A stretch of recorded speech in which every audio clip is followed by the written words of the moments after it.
Hey guys, it's reading day, and today's book is Bram Stoker's Dracula. We'll be right back.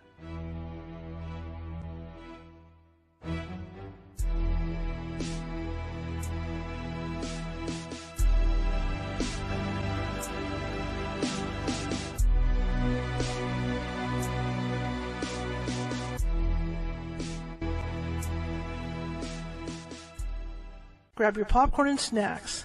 Find a comfy spot, take a seat or lie down, and let me transport you to a place of fantasy, ghost stories, ancient legends, odd creatures, alien encounters, and other magical topics.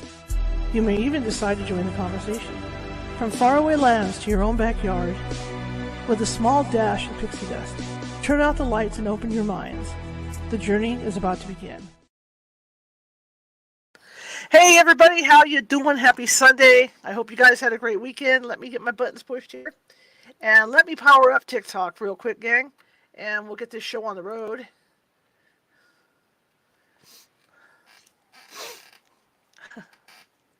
Hey everybody, happy Sunday. Welcome to California Haunts Radio. Today is Sunday reading day. I'm going to be reading from Bram Stoker's Dracula. My name is Charlotte. I'm going to be your host for the next hour. Sometimes it goes longer. Depends on how long these chapters are. I usually through 2 chapters a day. So hopefully it won't be like a 3-hour show. The last time I did this, it was like a 3-hour show. Welcome. For those of you that are aware of what happened, a couple of weeks ago, maybe almost 3 weeks ago now, when I fell in my front yard, coming through my front door, hit the doorknob, had a big old shiner and a big old lump on my head. I could barely wear my hat, and a big old shiner. You can tell I got kind of makeup on today, covering it. It's a little lighter than it should be on this side, but trying to blend later. I'm not in a blending mood. But I still have a little bit of a bruise down here, or the wrong side. What side am I on? This side. There's still a little bit of a bruise down here, but it is starting to turn yellow. So hopefully by the end of the week. But the stuff up above here that was all purple isn't purple anymore. And for anybody that's worn contact lenses, if you've worn them, that's a good sign in that I can pull on my eyes, because when you go to let me make sure I got the audio up. When you go to put your contacts in, you tend to pull on the eyelids in 2 different directions to open them up, to insert the contact, and then to remove them. And I didn't want to, because when they were bruised, I didn't want to increase the bruising. So I held off. That's why I was wearing glasses all this time. But it feels good to be back in contacts. Anyhow, all right. If you're watching from Facebook today, and a lot of you are, please be sure to hit that follow button if you haven't done so already. We're always looking for followers. And please be sure to hit that like. Show me some love. If you enjoy Bram Stoker's Dracula, show me some love. Give me a thumbs up. Give me a happy face. Whatever it is you want to give me. And, and again, follow. Now, over at YouTube, do the same thing. I've got more than 1,000 videos, all of this show over there. So please feel free to subscribe if you haven't done so already. And show me some love. Give me a thumbs up. Comment in the chat room. Commenting in the chat room is really huge. Just like over on TikTok over here, commenting is really huge. Unfortunately, I can't read your comments on TikTok. They're itty bitty on my iPhone 11. So I really wish I could read them. But unfortunately, I have old eyes. Even if I had my glasses on, I couldn't read them. Marisa Hayes is in the house. Okay, cool. And the more you chat, the more you interact with me, and this goes for TikTok too.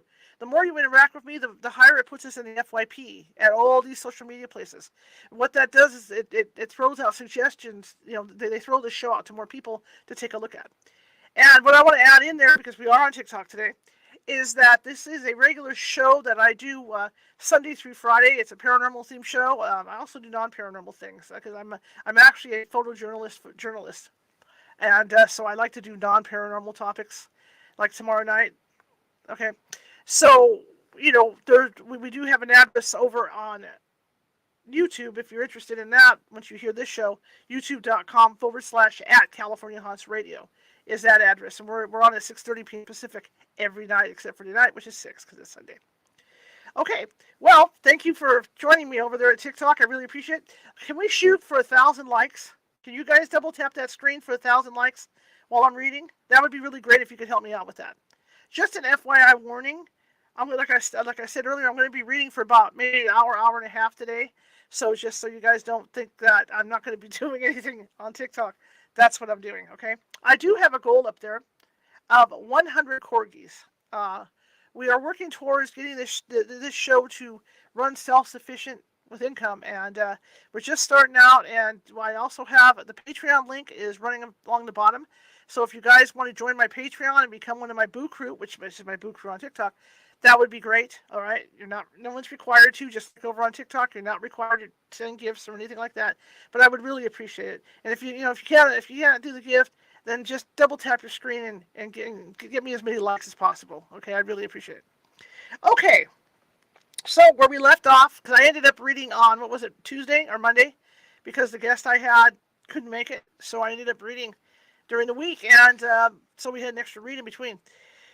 So we're at the point where Mina is in town, Jonathan Harker's in town, Dr. Van Helsing's in town, Dr. Seaver's in town, and poor Lucy ended up becoming a vampire, and her husband-to-be, Arthur, took care of that. He's the one that put the stake through her heart, and then Dr.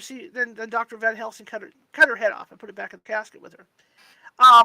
So now we're at the point where they know that a lot's going on because children have been being kidnapped and gotten the neck wounds. So they know they've got more vampires running around, but what they want to do is get to the Count, because the Count is the one that's causing all these issues. So we're at the point now where they just had a big meeting, and they're not going to allow Mina, the female, to go with them because she might be more susceptible to to Dracula. So she's not allowed to go on these hunts with them. But now they're getting ready, they're preparing, they're doing their research, they're getting ready to go after Count Dracula. So yeah, let's get on with this. And I do not read Roman numerals, so we are at chapter. See, last time we did this too, it disappeared on me. I gotta get a sip of water. It's hot in here. I turned the air conditioner off so I could be on TikTok today. Oh my God! You know what just happened? Because I got a big ice cube. I went to drink, and the water just went on not only on my shirt but down my front. It is cold, ice cold. Okay, can't have it all, I guess. All right, here we go. And this is Bram Stoker's Dracula. And for an interest for anybody that's into this stuff and the paranormal and whatnot, it's cool because there's a place called there's a place that you can get these books for free because they're not copyright anymore, which is why I can read them online. It's called the Gutenberg Project, and they have thousands and thousands of books. In fact, the next one behind this one is going to be Mary Shelley's Frankenstein. So, yeah, it's a great place to get books, just to give you guys an FYI. Again, I broadcast my regular paranormal show Sunday through Friday, 6:30 p.m. Pacific. Monday through Friday, 6 p.m. Pacific here. Okay, here we go. Hopefully my throat holds out. So we're at chapter XIX. I don't do Roman numerals, okay? Again, TikTok, double tap that screen. Let's see if we can get to 1,000 likes. Can you help me out with that? Okay? And if you want to donate, that's fine. Just to keep my show on the air, that's great. Thank you. I appreciate it. Jonathan Harker's journal. Just to give you an idea, too, before I start, this is all in journal form. I've never seen a book written this way. Bram Stoker writes this from the view of the people that are participating, so it's all journals. So you're going to get Mina's journal, you're going to get Van Helsing's journal, you're going to get Seaver's journal, so you're getting all these journals, okay? And by the way, Renfield is in a mental institution. All right, chapter XIX, Jonathan Harker's journal. 1 October, 5 a.m. I went with the party to the search with an easy mind, for I think I never saw Mina so absolutely strong, let me get up in here, and well. I'm so glad that she consented to hold back and let us men do the work. Okay. See, you can just barely see that bruise on my face over here. Just barely see it through the makeup. I'll do better on the makeup tomorrow. Looks better. Actually, it looks better on TikTok. Okay. Somehow, it was a dread to me that she was in this fearful business at all. But now that her work is done, and that it is due to her energy and brains and foresight that the whole story is put together in such a way that every point tells, she may well feel that her part is finished, and that she can henceforth leave the rest to us. What time is it right now? Okay, 6:10 is when I started. Okay. We were, I think, all a little upset with the scene with Mr. Renfield. When we came away from his room, we were silent till we got back to the study. Then Mr. Morse said to Dr. Seward, "Say, Jack, if that man wasn't attempting to bluff, he is about the sanest lunatic I've ever seen. Another warning, guys. Do not turn me into the TikTok police. Do not turn me into any of the social media police. This book was written in the early mid 1800s. I'm doing my best to get through this and not offend anybody. So if there's anything offensive in here, I'm trying to get through it. But if it slips through, I apologize. But you have to remember when the book was written. Okay? Let me move this a little bit over here. Make sure I'm there. Okay. All right. Okay, I'm going to reread that because I got lost. He is about the sanest lunatic I ever saw. I'm not sure, but I believe that he had some serious purpose. And if he had, it was pretty rough on him not to get a chance. Lord Godalming and I were silent. But Dr. Van Helsing added, Friend John, you know more of lunatics than I do. See what I'm saying with the word lunatics? More of the mentally ill. I'll remember to say that. So don't turn me into Facebook police or anywhere. Friend John, you know more of the mentally ill than I do, and I'm glad of it. For I fear that if it had been to me to decide, I would before that last hysterical outburst have given him free.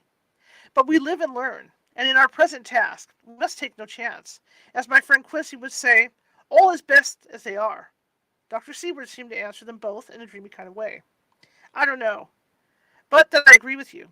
If that man had been an ordinary patient, I would have taken my chance of trusting him. But he seems so mixed up with the Count in an indexy kind of way that I'm afraid of doing anything wrong by helping his fads. I can't forget how he prayed with almost equal fervor for a cat and then tried to tear my throat out with his teeth. Besides, he called the Count Lord and Master, and he may want to get out to help him some diabolical way. That horrid thing has the wolves and the rats and his own kind to help him. So I suppose he isn't above trying to use a respectable patient. He certainly did seem earnest, though. I only hope we have done what is best. These things, in conjunction with the wild work we have in mind, help to unnerve a man. The professor stepped over, and laying his hand on his shoulder, said in his grave, kindly way, Friend John, have no fear. We're trying to do our duty in a very sad and terrible case.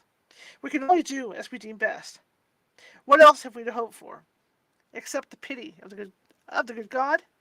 Lord Godalming had slipped away for a few minutes, but now he returned.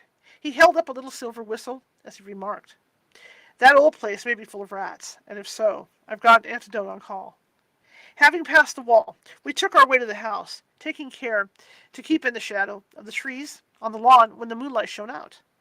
When we got to the porch, the professor opened his bag and took out a lot of things, which he laid on the step, sorting them into 4 little groups, evidently one for each. Then he spoke. My friends, we're going into a terrible danger, and we need arms of many kinds.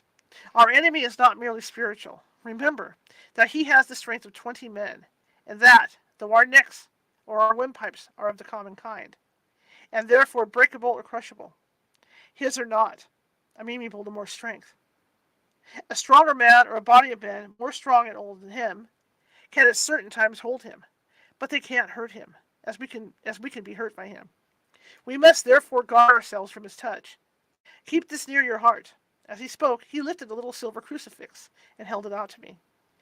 I, being nearest to him, put these flowers round your neck. Then he handed me a wreath of withered garlic blossoms. For other enemies, more mundane, this revolver and the knife. And for aid in all, these so small electric lamps, which you can fasten to your breast, and for all, and above all, the last, which we must not desecrate the needless.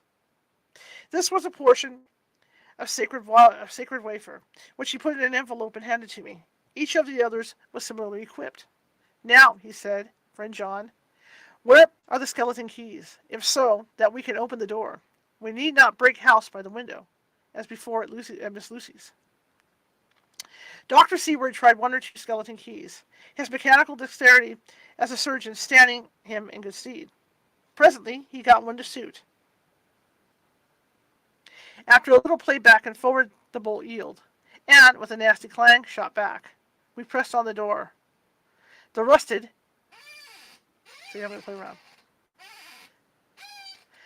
hinges creaked, and it slowly opened. It was startlingly like the image conveyed to me in Dr. Seward's diary of the opening of Miss Westernest room. I fancy that the same idea seemed to strike the others, for with one accord They shrank back. The professor was the first to move forward, and stepped into the open door. In manus tuus domini, he said, crossing himself as he passed over the threshold. We closed the door behind us, lest when we should have lit our lamps, we should possibly attract attention from the road. The professor carefully tried the lock, lest we might not be able to open it from within, should we be in a hurry making our exit. Then we all lit our lamps and proceeded on our search. The light from the tiny lamps fell in all sorts of odd forms, as the rays crossed each other, or the opacity of our bodies through great shadows. I could not, for the life, get away from the feeling that there was someone else amongst us. I suppose it was the recollection, so powerfully brought home to me by the grim surroundings, of that terrible experience in Transylvania. I think the feeling was common to us all, for I noticed that the others kept looking over their shoulders at every sound and every new shadow, just as I found myself doing. The whole place was thick with dust. The floor was seemingly inches deep, except where there were recent footsteps, in which, on holding down my lamp, I could see marks of hobnails where the dust was cracked. The walls were fluffy and heavy with dust, and in the corners were masses of spider webs, whereupon the dust had gathered till they looked like old tattered rags, as the weight had torn them partly down. On the table in the hall was a great bunch of keys, with a time yellow label on each. They had been used several times, for on the table were several similar rents in the blanket of dust, similar to that exposed. When the professor lifted them, he turned to me and said, "You know this place, Jonathan. You have copied maps of it, and now you know it at least more than we do. Which way is the chapel?" I had an idea of its direction, though on my former visit I had not been able to get admission to it. So I led the way, and after a few wrong turnings found myself opposite a low, arched oaken door, ribbed with iron bands. "This is the spot," said the professor, as he turned his lamp on a small map of the house, copied from the file of my original correspondence regarding the purchase. With a little trouble, we found the key on the bunch and opened the door. I can't resist. We were we were prepared for some unpleasantness, for as we were opening the door, a faint, melodious air seemed to exhale through the gaps, but none of us ever expected such an odor as we encountered.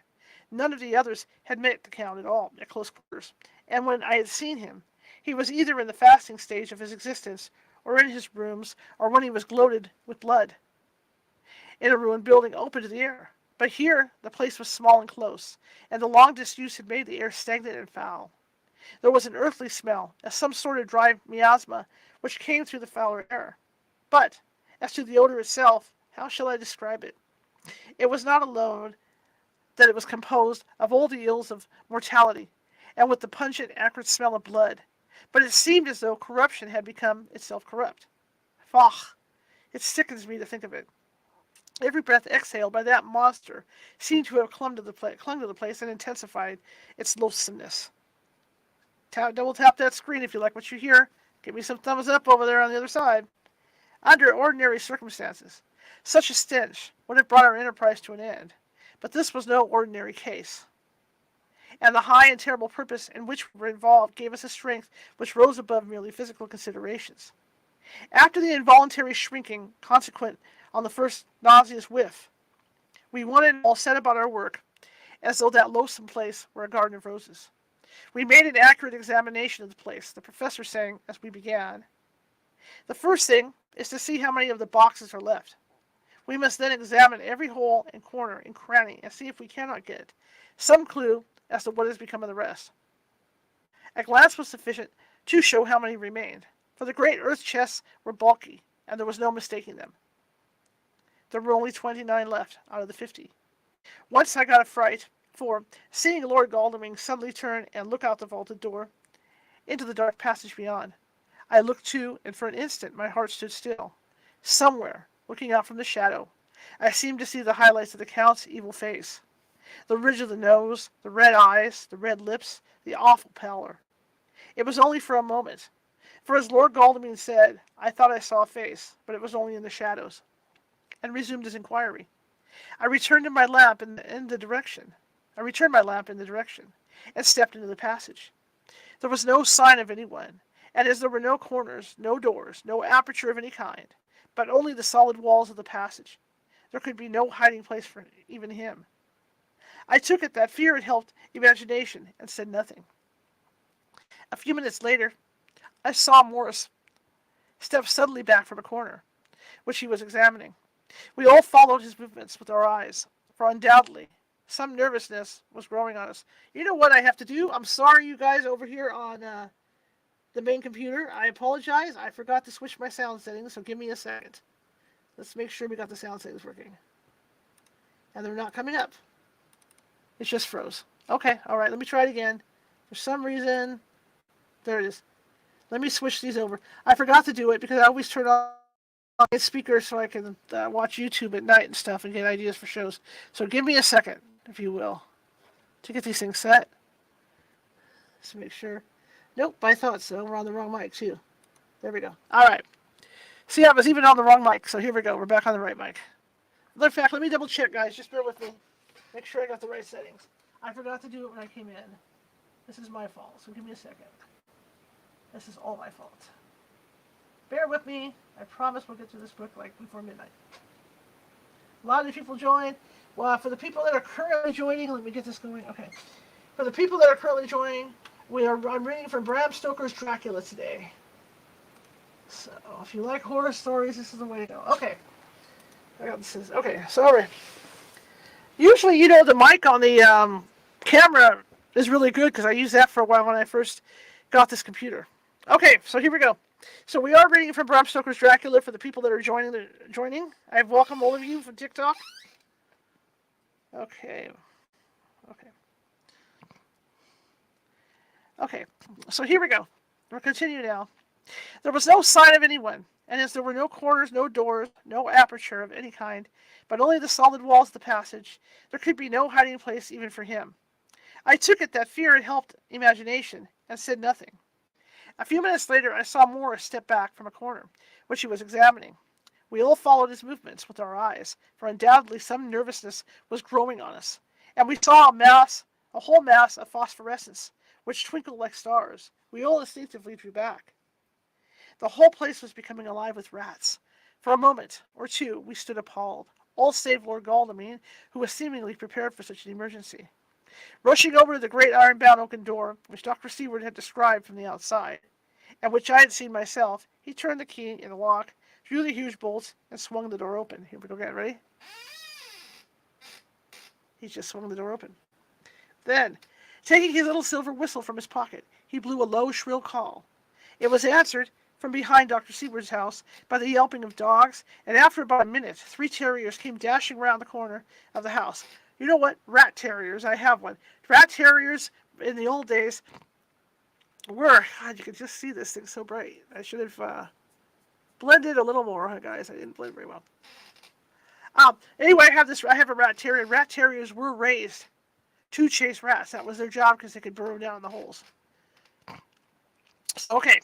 By the yelping of dogs, and after a minute, 3 terriers came dashing around the corner of the house. Unconsciously, we had all moved towards the door, and as we moved, I noticed that the dust had been much disturbed. The boxes, which had been taken out, had been brought in this way. But even in the minute that had elapsed, the number of rats had vastly increased. They seemed to swarm over the place all at once, till the lamplight, shining on their moving dark bodies and glittering baleful eyes, made the place look like a bank of earth set with fireflies. The dogs dashed on, but at the threshold suddenly stopped and snarled, and then, one by one, lifting their noses, began to howl in the most lugubrious fashion. The rats were multiplying in thousands, and we moved out. Lord Godalming lifted one of the dogs, and carrying him in, placed him on the floor. The instant his feet touched the ground, he seemed to recover his courage, and rushed at the natural enemies. They fled before him so fast that before he had shaken the life out of a score, the other dogs, who had by now been lifted in the same manner, had but small prey ere the whole mass had vanished. With their going, it seemed as if some evil presence had departed, for the dogs frisked about and barked merrily as they made sudden darts at their prostrate foes, and turned them over and tossed them in the air with vicious shakes. We all seemed to find our spirits rise. Whether it was purifying of the deadly atmosphere by the opening of the chapel door, or the relief which we experienced by finding ourselves in the open, I don't know. But most certainly the shadow of dread seemed to slip from us like a robe, and the occasion of our coming lost something of its grim significance. Though we did not slacken a whit in our resolution, we closed the outer door and barred and locked it, and bringing the dogs with us, began our search of the house. We found nothing throughout except dust in extraordinary proportions, and all untouched save for my own footsteps when I had made my first visit. Never once did the dogs exhibit any symptom of uneasiness, and even when we returned to the chapel, they frisked about as though they had been rabbit hunting in a summer wood. Double tap that screen if you like what you hear, you guys. I'm reading from Bram Stoker's Dracula, and we're having a good old time. Good old time. The morning was quickening in the east when we emerged from the front door. I just love this. Dr. Van Helsing had taken the key of the hall door from the bunch and locked the door in orthodox fashion, putting the key in his pocket when he had done. So far, he said, our night has been eminently successful. No harm has come to us, such as I feared might be, and yet we have ascertained how many boxes are missing. More than all do I rejoice about this. Our first, and perhaps our most difficult and dangerous step, has been accomplished, without the bringing thereinto our most sweet Madam Mina, or troubling her waking or sleeping thoughts with sights and sounds and smells of horror, which she might never forget. One lesson, too, we have learned, if it be allowable to argue in particular, that the brute beasts, which are to the Count's command, are yet themselves not amiable to his spiritual power. For look, these rats that would come to his call, just as his castle tops just summons the wolves to your going, and to that poor mother's cry, though they come to him, they run pell-mell from the little dogs of my friend Arthur. We have other matters before us, other dangers, other fears, and that monster, he has not used his power over the brute world for only the last time. Okay, he has not used his power over the brute world for the only last time tonight. So be it that he has gone elsewhere. Good. It has given us opportunity to cry check in some ways in this chess game, which we played for the sake of human souls. And now, let us go home. The dawn is close at hand, and we have reason to be content with our first night's work. It may be ordained that we have many nights and days to follow. If full of peril, we must go on, and from no danger shall we shrink. I'm definitely going to have to do some adjustments. TikTok, it looks great. I got one side of my face just totally lighter than the other. Big mistake, because the lighting in my bathroom wasn't like that. Okay. The house was silent. Okay, I'll get this. I swear to God, I'll get this together. The house was silent when we got back, save for some poor creature who was screaming away in one of the distant wards, and a low moaning sound from Renfield's room. The poor wretch was doubtless torturing himself after the manner of the mentally ill, with needless thoughts of pain. I came to tiptoe into our room and found Mina asleep, breathing so softly that I had to put my ear down to hear it. She looks paler than usual. I hope the meeting tonight has not upset her. I'm truly thankful that she is to be left out of our future work, and even our deliberations. It is too great a strain for a woman to bear. I did not think so at first, but I know better now. Therefore, I am glad it's settled. There may be things which would frighten her to hear, and yet to conceal them from her might be worse than to tell her if once she suspected that there was any concealment. Henceforth, our work is to be a sealed book to her, till at least such time as we can tell her that all is finished, and the earth is free from a monster of the nether world. I dare say it will be difficult to begin to keep silence after such confidence as ours, but I must be resolute, and tomorrow I shall keep dark tonight's doings, and shall refuse to speak of anything that has happened. I rest on the sofa, so as not to disturb her. 1 October, later. I suppose it was natural that we should have all overslept ourselves, for the day was a busy one, and the night had no rest at all. Even Mina must have felt its exhaustion, for though I slept till the sun was high, I was awake before her, and had to call 2 or 3 times before she awoke. Indeed, she was so sound asleep that for a few seconds she didn't recognize me, but looked at me with a sort of blank terror, as one looks who has been waked out of a bad dream. She complained a little at being tired, and I let her rest till later in the day. We now know of 21 boxes having been removed, and if it be that several were taken in any of these removals, we may be able to trace them all. Such will, of course, immensely simplify our labor, and the sooner the matter is attended to, the better. I shall look up Thomas Snelling today. Dr. Seward's diary. 1 October. It was towards noon when I was awakened by the professor walking into my room. He was more jolly and cheerful than usual, and it is quite evident that last night's work has helped me to take some of the brooding weight off his mind. After going over the adventure of the night, he suddenly said, "Your patient interests me much. May it be that with you I visited him this morning? Or, if that you are too occupied, I can go alone, if it may be. It is a new experience to me to find a mental patient who talks philosophy and reasons so sound. I had some work to do which pressed, so I told him that if he would go alone, I would be glad, as then I should not have kept him waiting.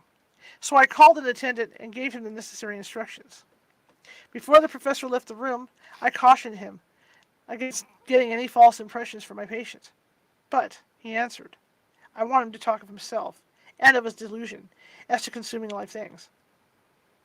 He said to Madam Mina, as I see in your diary of yesterday, that he had once had such a belief. Why do you smile, friend John? Excuse me, I said, but the answer is here. I laid my hand on the typewritten matter.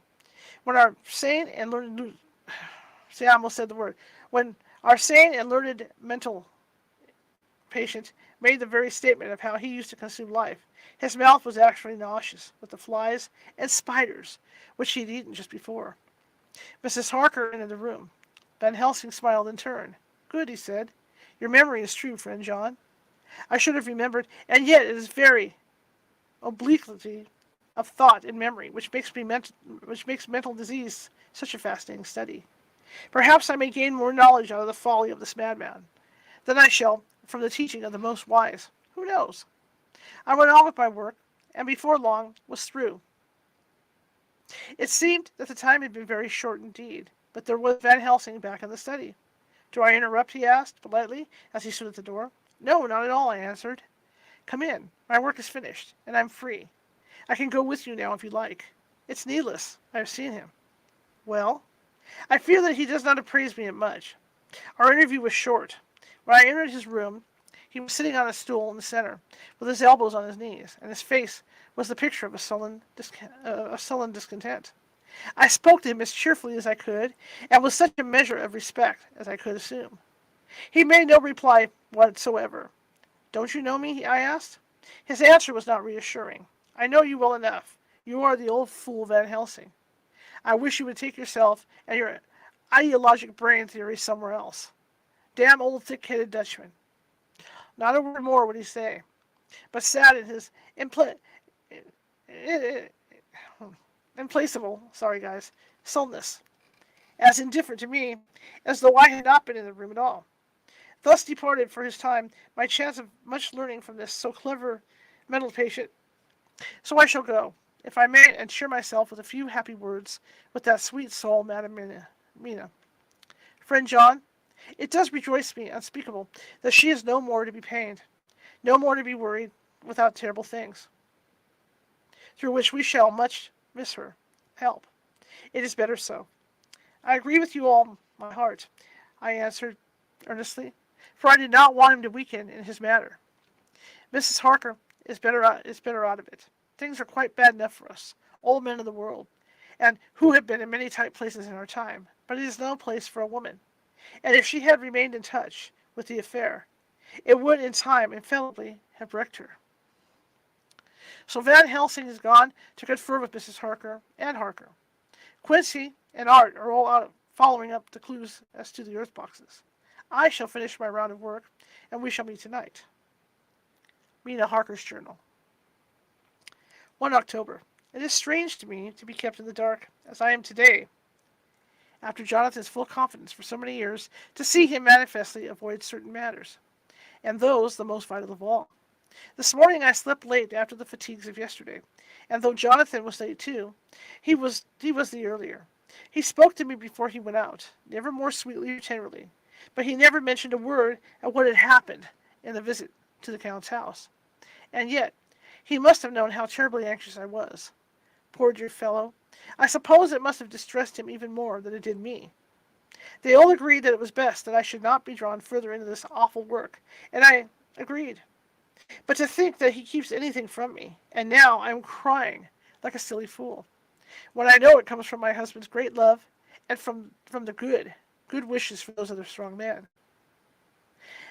That has done me good. Well, some day Jonathan will tell me all, and lest it should ever be that he should drink for a moment that I kept anything from him. I still keep my journal as usual. Then, if he has feared of my trust, I shall show it to him, with every thought of my heart put down for his dear eyes to read. I feel strangely sad and low-spirited today. I suppose it is a reaction from the terrible excitement. Last night, I went to bed when the men had gone simply because they told me to. I didn't feel sleepy. And I did feel full of devouring anxiety. I kept thinking over everything that has been ever since Jonathan came to see me in London, and it all seems like a horrible tragedy, with fate pressing on relentlessly to some destined end. Everything that one does seems, no matter how right it may be, to bring on the very thing which is most to be deplored. If I hadn't gone to Whitby, perhaps poor dear Lucy would be with us now. She hadn't taken to visiting the churchyard till I came, and if she hadn't come there in the daytime with me, she wouldn't have walked there in her sleep. And if she hadn't gone there at night and asleep, that monster couldn't have destroyed her as he did. Oh, why did I ever go to Whitby? There now, crying again. I wonder what has come over me today. I must hide it from Jonathan, for if he knew that I had been crying twice in one morning, I, who never cried on my own account, and whom he has never caused to shed a tear, the dear fellow would fret his heart out. I shall put a bold face on, and if I do feel weepy, he shall never see it, I suppose. And I also suppose it is one of the lessons that we poor women have to learn. I can't quite remember how I fell asleep last night. I remember hearing the sudden barking of the dogs and a lot of queer sounds, like praying on a very tumultuous scale from Mr. Renfield's room, which is somewhere under this. And then there was silence over everything. Silence so profound that it startled me. And I got up and looked out the window. All was dark and silent, the black shadows thrown by the moonlight seeming full of a silent mystery of their own. Not a thing seemed to be stirring, but all to be grim and fixed as death or fate, so that a thin streak of white mist that crept with almost imperceptible slowness across the grass towards this house seemed to have a sentience and a vitality of its own. I think that the digression of my thoughts must have done me good, for when I got back to bed, I found a lethargy creeping over me. I lay a while, but could not quite sleep, for I got out and looked out the window again. The mist was spreading, and was now close up to the house, so that I could see it lying thick against the wall, as though it were stealing up to the windows. The poor man was more loud than ever, and though I could not distinguish a word he said, I could in some way recognize in his tones some passionate entreaty on his part. Then there was the sound of a struggle, and I know that the attendants were dealing with him. I was so frightened that I crept into bed and pulled the clothes over my head, putting my fingers in my ears. I was not then a bit sleepy, at least so I thought, but I must have fallen asleep, for, except dreams, I do not remember anything until the morning, when Jonathan woke me. I think that it took me an effort and a little time to realize where I was, and that it was Jonathan who was bending over me. My dream was very peculiar, and was almost typical of the way that waking thoughts become merged into or continued in dreams. I thought that I was asleep and waiting for Jonathan to come home, but I was very anxious about him, and I was so powerless to act. My feet and my hands and my brain were weighted, so that nothing could proceed at the usual pace, and so I slept uneasily into thought. Then it began to dawn on me that the air was heavy and dank and cold. I put back the clothes from my face, and found to my surprise that all was dim around. The gaslight which I had left lit for Jonathan, but turned down, came only like a tiny red spark through the fog, which had evidently grown thicker and poured into the room. Then it occurred to me that I had shut the window before I had come to bed.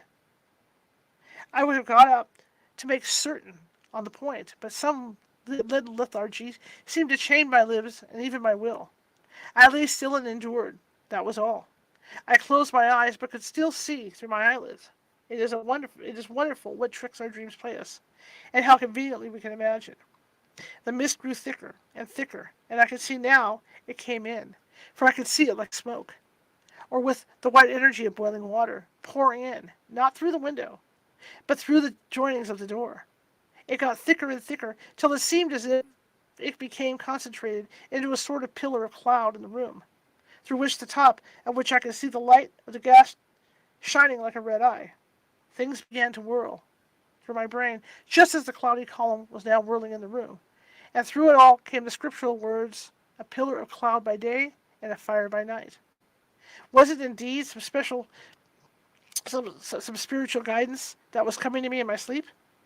But the pillar was composed of both the day and the night guiding, for the fire was in the red eye, which at the thought got a new fascination for me, till, as I looked, the fire divided and seemed to shine on me through the fog like two red eyes, such as Lucy told me of in her momentary mental wandering, when, on the cliff, the dying sunlight struck the windows of St. Mary's Church. Suddenly the horror burst upon me, that it was thus that Jonathan had seen those awful women growing into reality through the whirling mist in the moonlight. And in my dream I must have fainted, for all became black darkness. The last conscious effort which imagination made was to show me a livid white face bending over me out of the mist. I must be careful of such dreams, for they would unseat one's reason if there were too much of them. I would get Dr. Van Helsing or Dr. Seward to prescribe something for me which would make me sleep, only that I feared to alarm them. Such a dream at the present time would become woven into their fears for me.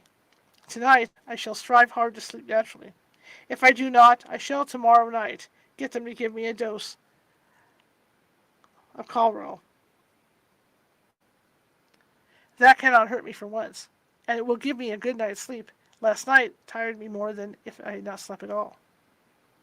We're reading from Bram Stoker's Dracula. Double tap that screen, TikTok. Double tap that screen. 2 October, 10 p.m. Last night I slept. Hello, guests in my chat room. Good to see you all. Last night I slept, but did not dream. I must have slept soundly. I was not waked by Jonathan coming to bed, but the sleep has not refreshed me, for today I feel terribly weak and spiritless.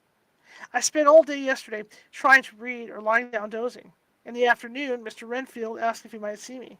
Poor man, he's very gentle, and when I came awake he kissed my hand and bade God bless me. Some way it affected me much. I'm crying when I think of him. This is a new weakness, of which I must be careful. Jonathan would be miserable if he knew I had been crying. He and the others were out till dinner time, and they all came in tired. I did what I could to brighten them up, and I suppose that the effort did me good, for I forgot how tired I really was. After dinner, they sent me to bed, and all went off to smoke together, as they said, but I knew that they wanted to tell each other of what had occurred to each during the day.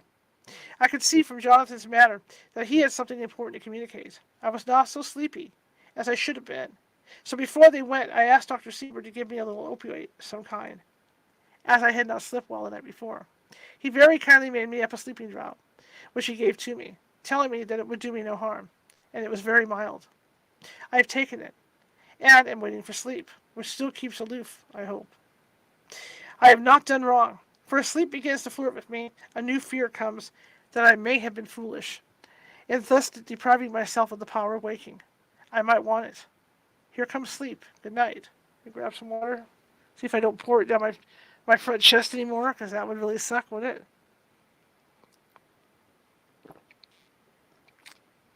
Oh well. There's a big ice cube in it too. It's just hot here. If you like what you're hearing, I read every Sunday for an hour and a half from a paranormal themed book. Double tap the screen. Show me some love. Appreciate everybody sitting over there watching me and listening to me. You can put me in your pocket, carry me around. I have one person that carries me around while she cleans houses. It's kind of cool. And does her laundry. All right, chapter XX. Again, I don't do Roman numerals. Jonathan Hart's journal. 1 October evening. A 1 October evening. Okay. I found Thomas Snelling in his house at Bethnal Green, but unhappily, he was not in a condition to remember anything. The very prospect of beer, which my expected coming had opened to him, had proved too much, and he had begun too early on his expected debauch. I learned, however, from his wife, who seemed a decent poor soul, that he was only the assistant to Smollett, who, of the two maids, was the responsible person. So off I drove to Walworth and found Mr. Joseph Smollett at home and in his shirt sleeves, taking a late tea out of a saucer. He is a decent, intelligent fellow, distinctly a good, reliable type of workman, and with a headpiece of his own.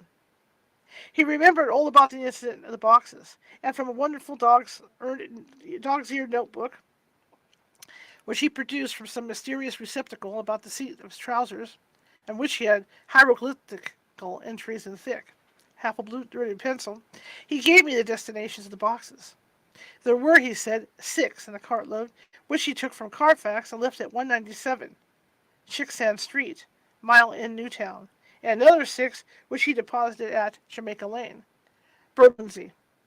If then the Count meant to scatter these ghastly refuges of us all over London, these places were chosen as the first of delivery, so that later he might distribute more fully. The systematic manner in which this was done made me think that he could not mean to confine himself to 2 sides of London. He was now fixed on the far east of the northern shore, on the east of the southern shore, and on the south. The north and west were surely never meant to be left out of his diabolical scheme, let alone the city itself, and the very heart of fashionable London, in the southwest and west. I went back to Smollett and asked him if he could tell us if any other boxes had been taken from Carfax. He replied, "Well, governor, you've treated me very handsome." I had given him a half sovereign, and I'll tell you all I know. I heard a man by the name of Bloxham say 4 nights ago, in the Arun, Elms, and Pincher's Alley, as out he and his mate, and at a rare dusty job, in an old house imperfect. There ain't a many such jobs as this here, I'm thinking that maybe Sam Bloxham could tell ye something. I asked if he could tell me where to find him. I told him that if he could get me the address, it would be worth another half sovereign to him. So he gulped down the rest of his tea and stood up, saying that he was going to begin the search for them. And at the door he stopped and said, "Look 'ere, governor, there ain't no sense in me keeping you 'ere. I may find Sam soon, or I mayn't, but anyhow, he ain't like to be in a way to tell you much tonight. Sam is a rare one when he starts on the booze. If you can give me an envelope with a stamp on it, and put your address on it, I'll find out where Sam is to be found and post it to ye tonight. But you'd be better up order and soon the morning, or maybe you won't catch him, for Sam gets off main early. Never mind the booze the night before." This was all practical, so one of the children went off with a penny to buy an envelope and a sheet of paper, and to keep the change. When she returned, I addressed the envelope and stamped it, and when Smollett had again faithfully promised to post the address when he found, I took my way home. We were on the track anyhow. I'm tired tonight and want to sleep. Mina is fast asleep and looks a little too pale. Her eyes look as though she had been crying. Poor dear. I have no doubt it frets her to be kept in the dark, and it may make her doubly anxious about me and the others. But it is best as it is. It is better to be disappointed and worried in such a way now than to have her nerve broken. The doctors were quite right to insist on her being kept out of this dreadful business. I must be firm, for on me this particular burden of silence must rest. I shall not ever enter on the subject with her under any circumstances. Indeed, it may not be a hard task, after all, for she herself has become reticent on the subject, and has not spoken of the Count or his doings ever since we told her of our decision.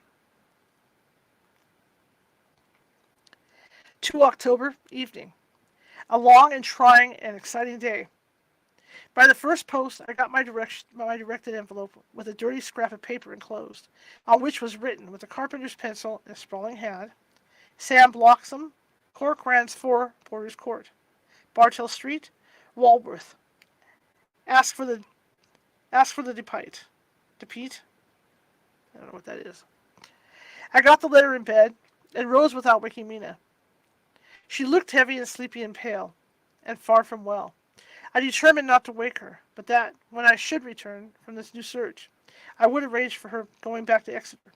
I think she would be happier in her own home, with her daily tasks to interest her, than in being here amongst in ignorance. I only saw Dr. Seward for a moment, and told him where I was off to, promising to come back and tell the rest so soon, as should I have found out anything. I drove to Walworth, and found, with some difficulty, Potter's Court. Mr. Smollett's spelling misled me, and I asked for Potter's Court instead of Potter's Court. However, when I had found the court, I had no difficulty in discovering Corcoran's lodging house. When I asked the man who came to the door for the Depite, he stood his head and said, "I don't know him. There ain't no such person here. I never heard of him in all my bloomin' days. Don't believe there ain't nobody of that kind of living here or anywhere." I took off Smollett's letter, and as I read it, it seemed to me the lesson of the spelling and the name of the court might guide me. "What are you?" I asked. "I'm the deputy," he answered. I saw at once that I was on the right track. Phonetic spelling had again misled me.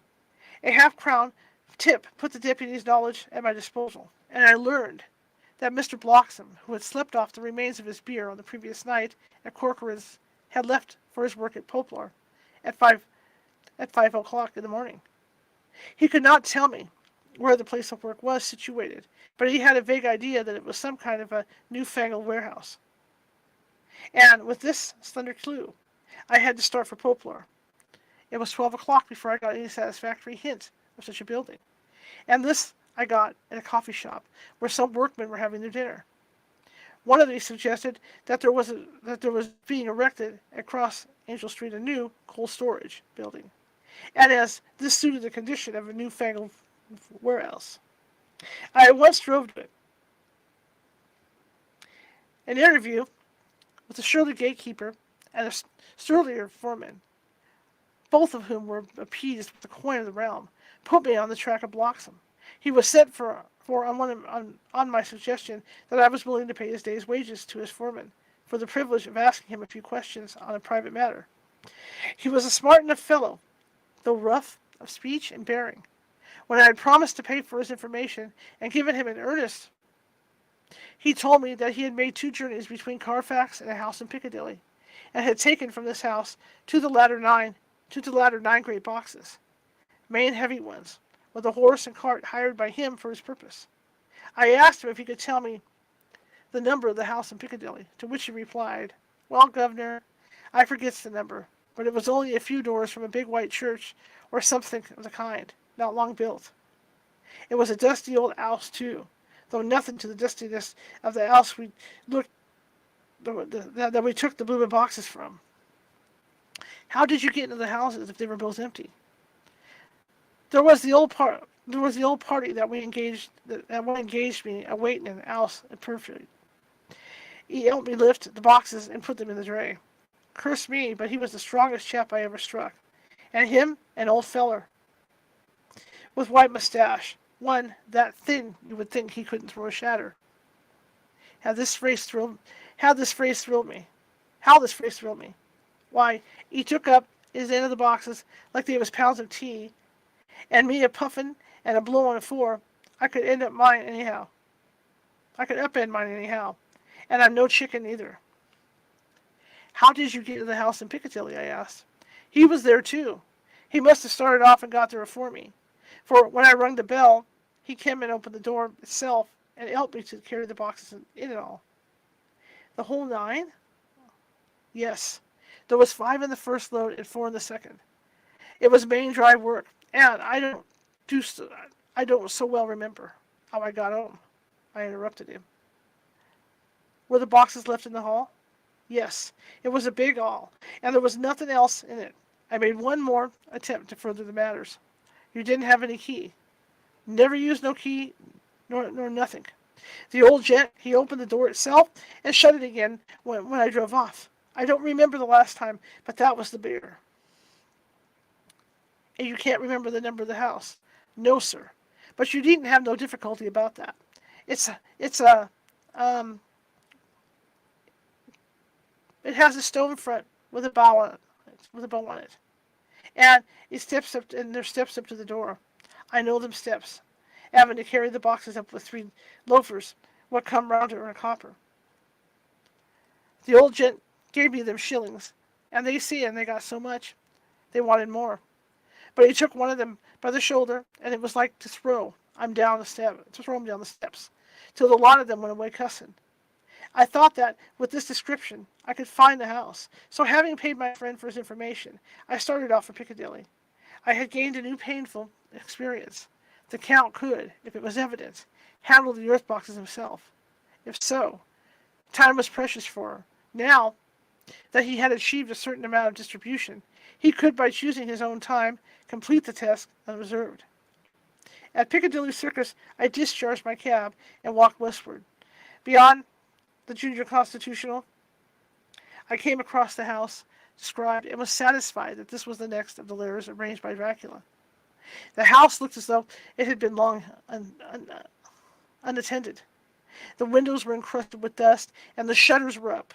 All the framework was black with time, and from the iron, the paint had mostly scaled away. It was evident that up to lately there had been a large notice on board in front of the balcony. It had, however, been roughly torn away.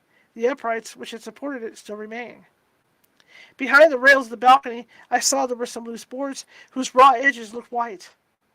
I would have given a good deal to have been able to see the notice intact, and it would perhaps have given some clue to the ownership of the house. I remembered my experience of the investigation and purchase of Carfax, and I could not but feel that if I could find the former owner, there might be some means discovered of gaining access to this house. There was at present nothing to be learned from the Piccadilly site, and nothing could be done. So I went round to the back to see if anything could be gathered from this quarter. The mews were active. The Piccadilly houses became mostly in occupation. I asked 1 or 2 of the grooms and helpers whom I saw around if they could tell me anything about the empty house. One of them said that he heard it had been taken, but he couldn't say from whom. He told me, however, that up to very lately there had been a notice board of for sale up, and that perhaps Mitchell, Sons and Candy, the house agents, could tell me something, as he thought he remembered seeing the name of that firm on the board. I did not wish to seem too eager, or to let my informant know, or guess too much. So thanking him in the usual manner, I strolled away. It was now growing dusk, and the autumn night was closing in, so I didn't lose any time, having learned the address of Mitchell, Sons and Candy from a directory at the Berkeley. I was soon at their office in Sackville Street. The gentleman who saw me was particularly suave in manner, but uncommunicative in equal proportion. Having once told me that the Piccadilly house, which throughout our interview he called a mansion, was sold, he considered my business as concluded. When I asked who had purchased it, he opened his eyes and thought wider, and paused a few seconds before replying. "It is sold, sir." "Pardon me," I said with equal politeness, "but I have a special reason for wishing to know who purchased it." Again he paused longer, and raised his eyebrows still more. "It is sold, sir," was again his laconic reply. "Surely," I said. "Well, hang on, I'm going to do the puzzle thing. It's coming." I missed it, hang on. Okay, try again. TikTok has this puzzle thing that you have to do, and they want to make sure you're still alive. Okay, alright. Got the puzzle done. Only took like 800 tries. "Surely," I said, "you do not mind letting me so much." "But I do mind," he answered. "The affairs of their clients are absolutely safe in the hands of Mitchell, Sons and Candy." This was manifestly a prig of the first water, and there was no use arguing with him. I thought I had best meet him on his own ground, so I said, "Your clients, sir, are happy in having so resolute a guardian of their confidence. I am myself a professional man. Here I had it in my card. In this instance, I am not prompted by curiosity. I act on the part of Lord Godalming, who wishes to know something of the property which was, he understood, lately for sale." These words put a different complexion on the affairs. He said, I would like to oblige you if I could, Mr. Harker, and especially would I like to oblige his lordship. We once carried out a small matter of renting some chambers for him when he was the Honourable Arthur Holmwood. If you will let me have his lordship's address, I will consult the house on the subject, and will, in any case, communicate with his lordship by tonight's post. It will be a pleasure if we can so far deviate from our rules as to give the required information to his lordship. I wanted a secure friend, and not to make an enemy. So I thanked him, gave the address as Dr. Seward's, and came away. It was now dark, and I was tired and hungry. I got a cup of tea at the Aerated Bread Company and came down to Perfect by the next train. I found all the others at home. Mina was looking tired and pale, but she made a gallant effort to be bright and cheerful. It wrung my heart to think that I had to keep anything from her, and so caused her inquietude. Thank God, this will be the last night of her looking on at our conferences, and feeling the sting of our not showing our confidence. It took all my courage to hold to the wise resolution of keeping her out of our grim task. She seemed somehow more reconciled, or else the very subject seems to have become repugnant to her, for when any accidental allusion is made, she actually shudders. I'm glad we made our resolution in time, as with such a feeling as this. Our growing knowledge would be torture to her. I could not tell the others of the day's discovery till we were alone, so after dinner I followed by little music to save appearances, even amongst ourselves. I took Mina to her room and let her to go to bed. The dear girl was more affectionate with me than ever, and clung to me as though she would detain me. But there was much to be talked of, and I came away. Thank God, the ceasing of telling things has made no difference between us. When I came down again, I found the others all gathered round the fire in the study. In the train, I had written my diary so far, and simply read it off to them as the best means of letting them get abreast of my own information. When I had finished, Van Helsing said, "This has been a great day's work, friend Jonathan. Doubtless we are on the track of the missing boxes. If we find them all in that house, then our work is near end. But if there be some missing, we must search until we find them. Then shall we make our final coup, and hunt this wretch to his real death." We all sat silent a while, and all at once Mr. Morse spoke. "Say, how are we going to get into that house?" "We got into the other," answered Lord Godalming quickly. "But, Art, this is different. We broke house at Carfax, but we had night and a walled park to protect us. It will be a mighty different thing to commit burglary in Piccadilly, either by day or night. I confess, I don't see how we're going to get in that unless the agency duck can find us a key of some sort. Perhaps we shall know when you get his letter in the morning." Lord Godalming's brows contracted, and he stood up and walked about the room. By and by he stopped and said, turning from one to the other, "Quincy's head is level. This burglary business is getting serious. We got off once all right, but we have now a rare job on hand, unless we can find the Count's key basket. As nothing could well be done before the morning, and as it would be at least advisable to wait till Lord Godalming should hear from Mitchell's, we decided not to make any active step before breakfast time. For a good while we sat and smoked, discussing the matter in its various lights and bearings. I took the opportunity of bringing this diary right up to the moment. I am very sleepy and shall go to bed.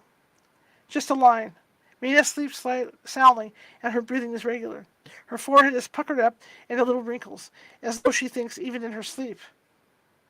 She is still too pale, but does not look so haggard as she did this morning. Tomorrow will, I hope, mend all this. She will be herself at home in Exeter. But I am sleepy. Dr. Seward's diary. 1 October. I'm puzzled afresh about Renfield. His moods change so rapidly that I find it difficult to keep in touch with them. And as they always mean something more than his own well-being, they form a more than interesting study. This morning, when I went to see him after his repulse of Van Helsing, his manner was that of a man commanding destiny. He was, in fact, commanding destiny, subjectively. He did not really care for any of the things of mere earth. He was in the clouds and looked down on all the weaknesses and wants of us poor mortals. I thought I would improve the occasion and learn something, so I asked him, "What about the flies these times?" He smiled on me in a quite superior sort of way, such a smile as would have become the face of Malvolio, as he answered me. The fly, my dear sir, has one striking feature. Its wings are typical of the aerial powers of the psychic faculties. The ancients did well when they typified the soul as a butterfly. I thought I would push his analogy to the utmost logically, so I said quickly, "Oh, it's the soul you're after now, is it?" His his madness foiled his reason, and a puzzled look spread over his face as, shaking his head with a decision that I had but seldom seen him, he said, "Oh no, no, no, no! I want no souls. Life is all I want." Here he brightened up. "I am pretty indifferent about it at present. Life is all right. I have all I want. You must get a new patient, doctor, if you wish to study zoophagy." This puzzled me a little, so I drew him on. "Then you command life. You are a god, I suppose?" He smiled with a benign superiority. "Oh no. Far be it from me to arrogate myself into tributes of the deity. I am not even concerned. I'm not even concerned in his especially spiritual doings. If I may state my intellectual position, I am, so far as concerns purely terrestrial, somewhat the position which Enoch occupies spiritually. This was a poser to me. I could not at the moment recall Enoch's apostasis. So I had to ask a simple question, though I felt that by doing so I was lowering myself in the eyes of a mental patient. And why with Enoch? Because he walked with God. I could not see the analogy, but I did like to admit it. So I harkened back to what he had denied. "So you don't care about life? You don't want souls? Why not?" I put my question quickly and somewhat sternly, on purpose to disconcert him. The effort succeeded. For an instant, he unconsciously relapsed into his old servile manner, bent low before me, and actually fawned upon me as he replied, "I don't want any souls. Indeed, I don't. I could use them if I had them. They would be no matter of use to me. I couldn't eat them, or—" He suddenly stopped, and the old cunning look spread over his face, like a wind sweep on the surface of the water. "And, doctor, as to life, what is it after all? When you got all you require, and you know that you will never want, that is all. I have friends, good friends like you, Dr. Seward." This was said with a leer of inexpressible cunning. "I know that I shall never lack the means of life." I think that through the cloudiness of his insanity, he saw some antagonism in me, for he at once fell back on the last refuge of such as he, a dogged silence. After a short time, I saw that, for the present, it was useless to speak to him. He was sulky, and so I came away. Later in the day, he sent for me. Ordinarily, I would not have come without special reason, but, just at present, I'm so interested in him that I would gladly make an effort. Besides, I am glad to have anything to do to help pass the time. Harker is out, following up on clues, and so are Lord Godalming and Quincy. Van Helsing sits in my study poring over the record prepared by the Harkers. He seems to think that by accurate knowledge of all details he will light upon some clue. He does not wish to be disturbed on the work without cause. I would have taken him with me to see the patient, only I thought that after the last repulse he might not care to go again. There was also another reason. Renfield might not speak so freely before a third person as when he and I were alone. I found him sitting out in the middle of the floor on his stool, a pose which is generally indicative of some mental energy on his part. When I came in, he said at once, as though the question had been waiting upon his lips, "What about souls?" It was evident then that my surmise had been correct. Unconscious cerebration was doing its work, even with the mentally ill. I determined to have the matter out. "What about them yourself?" I asked. He did not reply for a moment, but looked all around him, and up and down, as though he expected to find some inspiration for an answer. "I didn't want any souls," he said in a feeble, apologetic way. The matter seemed preying on his mind, and so I determined to use it, to be cruel only to be kind. So I said, "You like life, And you want life. Oh yes, but that is all right. You needn't worry about that. But, I asked, how are we to get to life without getting the soul also? This seemed to puzzle him, so I followed it up. A nice time you'll have sometime when you're lying out there, with the souls of the thousands of flies and spiders and birds and cats buzzing and twittering and meowing all around. You've got their lives, and you must put up with their souls. Something seemed to affect his imagination, for he put his fingers to his ears and shut his eyes, screwing them up tightly, just as a small boy does when his face is being soaped. There was something pathetic in it that touched me.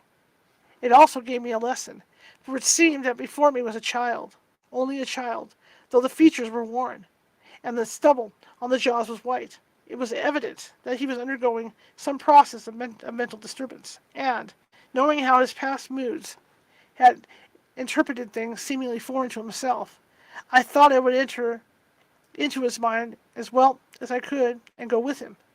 The first step was to restore confidence, so I asked him, speaking pretty loud so that he would hear me through his closed ears, "Would you like some sugar to get your flies round again?" He seemed to wake up all at once and shook his head. With a laugh he replied, "Not much. Flies are poor things after all." After a pause he added, "But I don't want their souls buzzing around me all the same." "Or spiders?" I went on. "Blow spiders. What's the use of spiders? There isn't anything in them to eat." Or he stopped suddenly, as though reminded of a forbidden topic. So, I thought to myself, this is the second time he has suddenly stopped at the word drink. What does it mean? Renfield seemed himself aware of having made a lapse, for he hurried on, as though to distract my attention from it. "I don't take any stock at all in such matters. Rats and mice, and such small deer. As Shakespeare has it, chicken feed is the larder. They might well be called. I'm past all that sort of nonsense. You might as well ask a man to eat molecules with a pair of chopsticks, as to try to interest me about the lesser carnivora, when I know of what is before me." "I see," I said. "You want big things that you can make your teeth meet in. How would you like to breakfast on an elephant?" "What ridiculous nonsense are you talking?" He was getting too wide awake, so I thought I would press him hard. "I wonder," I said reflectively, "what an elephant's soul is like." The effect I desired was obtained, for he at once fell from his high horse and became a child again. "I don't want an elephant's soul, or any soul at all," he said. For a few moments he sat despondently. Suddenly he jumped to his feet, with his eyes blazing and all the signs of intense cerebral excitement. "To hell with you and your souls," he shouted. "Why do you plague me about souls? Haven't I got enough to worry and pain and distract me already without thinking of souls?" He looked so hostile that I thought he was in for a homicidal fit, so I blew my whistle. The instant, however, that I did so he became calm and said apologetically, "Forgive me, doctor. I forgot myself. You do not need any help. I'm so worried in my mind that I am apt to be irritable. If only you knew the problem I have to face, and that I am working out, you would pity and tolerate and pardon me. Pray do not put me in a strait waistcoat. I want to think freely when my body is. I don't think freely. I cannot think freely when my body is confined. I'm sure you will understand." He had evidently self-control, so when the attendants came, I told them not to mind, and they withdrew. Renfield watched them go. When the door was closed, he said, with considerable dignity and sweetness, "Dr. Seward, you have been very considerate towards me. Believe me, that I am very, very grateful to you. I thought it well to leave him in this mood, and so I came away. There is certainly something to ponder over in this man's state. Several points seem to make what the American interviewer calls a story. If one could only get them in the proper order, here they are. Will not mention drinking. Fears the thought of being burdened with the soul of anything. Has no dread of wanting life in the future. Despises the meaner forms of life altogether, though he dreads being haunted by their souls. Logically, all these things point one way. He has assurance of some kind that he will acquire some higher life. He dreads the consequence, the burden of a soul. That is human life he looks to. And the assurance? Merciful God, the Count has been to him, and there is some new scheme of terror afoot. Later, I went after my round to Van Helsing and told him my suspicion. He grew very grave, and, after thinking the matter over for a while, asked me to take him to Renfield. I did so. As we came to the door, we heard the man within singing gaily, as he used to do in the time which now seems so long ago. When we entered, we saw with amazement that he had spread out his sugar, as of old, the flies lethargic. With the autumn were beginning to buzz into the room. We tried to make him talk of the subject of our previous conversation, but he would not attend. He went on with his singing, just as though we had not been present. He had got a scrap of paper and was folding it into a notebook. We had to come away as ignorant as we went in. He is a curious case indeed. We must watch him tonight. Later, Mitchell, Sons and Canny to Lord Godalming. 1 October, my lord. We're all at times only too happy to meet your wishes. We beg with regard to the desire of your lordship, expressed by Mr. Harker, on your behalf to supply the following information concerning the sale and purchase of number 347 Piccadilly. The original vendors are the executors of the late Mr. Archibald Winters Suffield. The purchaser is a foreign nobleman, Count de Ville, who effected on the purchase himself, paying the purchase money in notes over the counter. If your lordship will pardon us, using so vulgar an expression, beyond this we know nothing whatever of him. We are, my lord, your lordship's humble servants, Mitchell, Sons and Candy.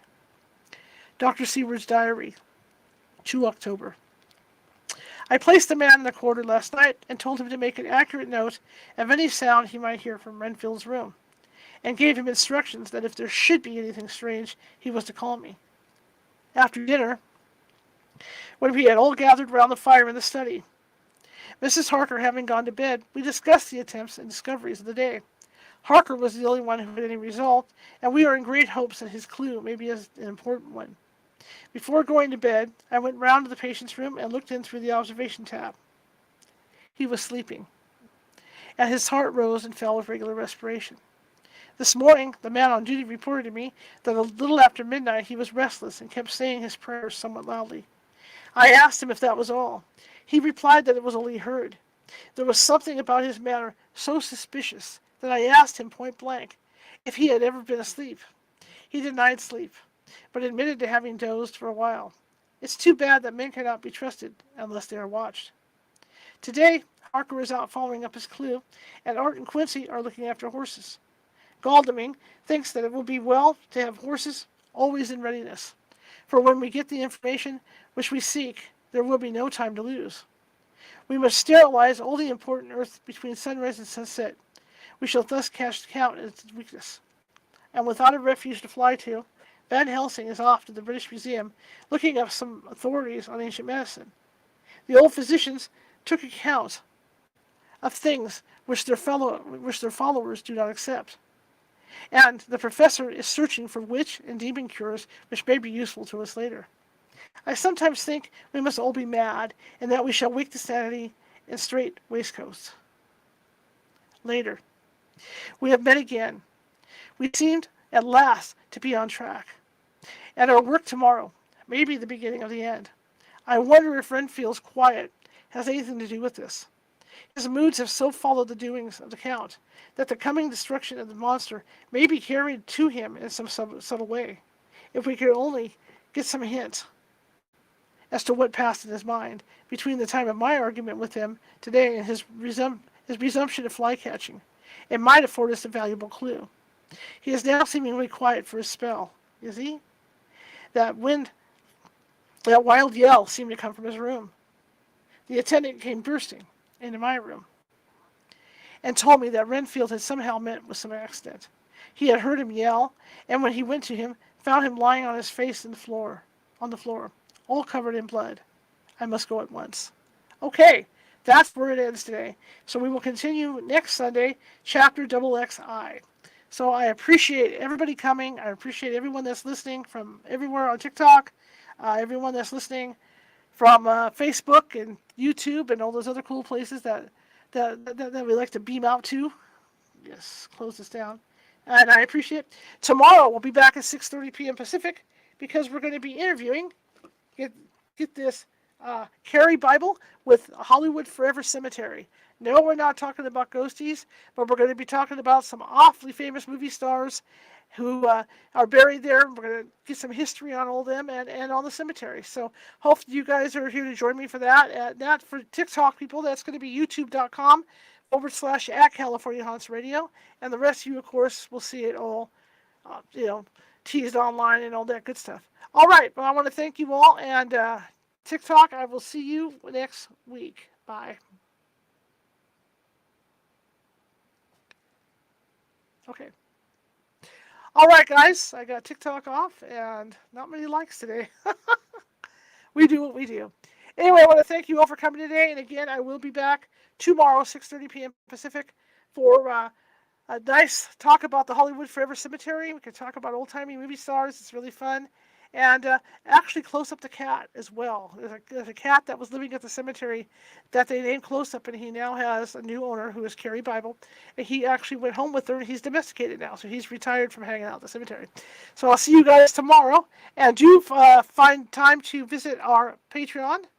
Hi, Jerry. I do, and please do have time to visit our Patreon. Brandon, thank you for joining me.